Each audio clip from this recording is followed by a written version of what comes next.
రాజ్యమేది లేదు గాని రాణిలాగా చూసుకుంటా కోట కట్టలేను గాని కళ్ళల్లో నిన్నే దాచుకుంటా రాత ఎట్లా రాసి ఉన్నా ఆ మార్చి నీతో రాసుకుంటా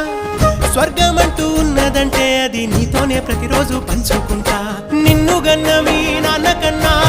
లారు ముద్దుగా సాదుకుంటా నీకు కోపం వస్తే కొంత దూరం ఉంటా నువ్వు గీత గీస్తే నేను దాటనంట కంట నీరు కంటి రెప్ప దాటకుండా కాటుకై కావలుంటా రాంబాయి నీ మీద నాకు మనసాయనే